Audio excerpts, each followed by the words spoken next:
You imagine if that is so, if a movie studio or a network has affected the trial of a serial killer, what a scandal that'll be. In a moment, I'll be talking to a Hollywood producer right in the middle of this mess, the woman who has acquired the movie rights to Aileen Wuornos' own story. Every person in this film has been personally interviewed by me. I have deal memos with the majority of them, and everything that came out of their mouth is what I tape recorded or wrote down. And Aileen Wuornos read the script before we ever made it. She had made changes to it and said, I didn't say this, I said that, and we changed it. And it's just, it's her story. It's not based on Aileen Wuornos. It is Aileen Wuornos. And everyone in this film exists today. She was a gentle person, believe it or not, even though she turned out to be a killer. All she wanted was love and respect. Respect was a big thing.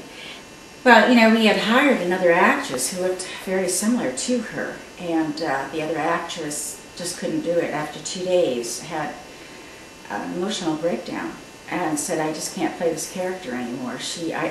There's too much to her, too much substance. And so basically, Aileen Wuornos had a brother that killed himself, and in this particular scene, the brother was ended dead. Just like I did. And so it was extremely emotional, but I was such a nervous wreck that it all worked out for me because I had no problem crying, putting the gun to my head, my mouth, my abdomen, and no problem acting it out because I had all this built up energy inside of me. Because when you take up on a role like this, you somewhat become that character.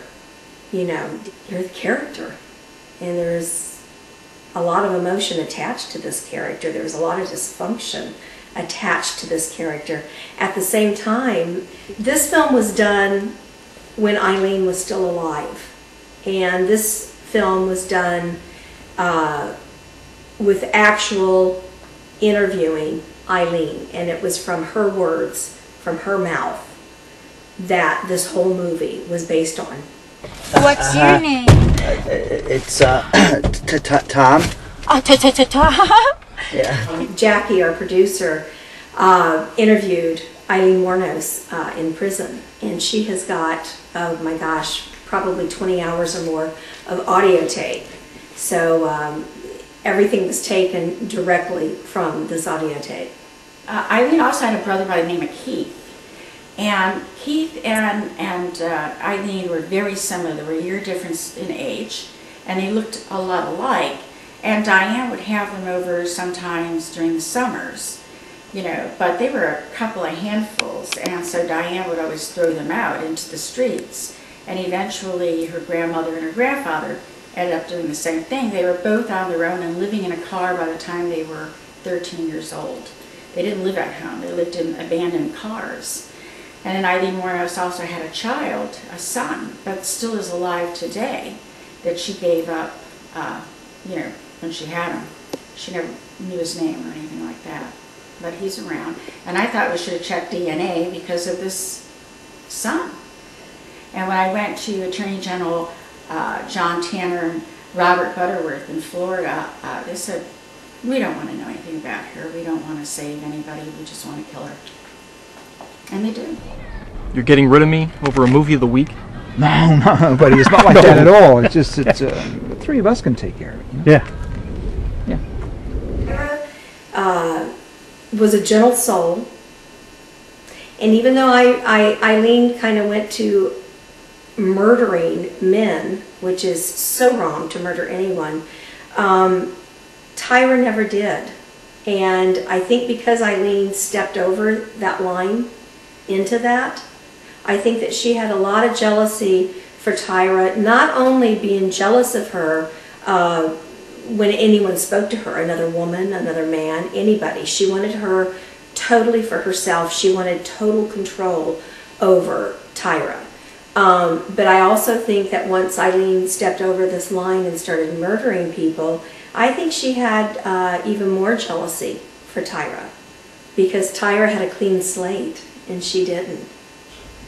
Well, she had nothing to do with the murders firsthand. I think Aileen Wuornos murdered these men.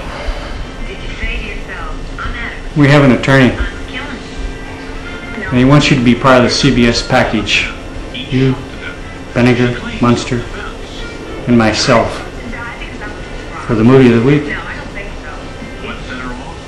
There's $50,000 in it for each of us. Do you want to talk to us about this? Am I under arrest for having the victim's personal items? Work with us. I think if you cooperate with us, there's no need to end your story with your arrest. I can only speak for the ones I'm familiar with. It's Nobody Wuornos who acted alone, isn't it? Nobody took any money. So we have two actresses playing Aileen Wuornos. And so the other actress looked more like the girl we had chosen to be younger, but unfortunately, on the shoestring budget we had, I had no choice. So that's how I ended up playing Aileen Wuornos and talked to her so many times, interviewed her. I had a lot of her feeling. I don't have her face and I don't have her body structure, but I have her emotional moments. I talked to this woman for about 9 years before we made this movie.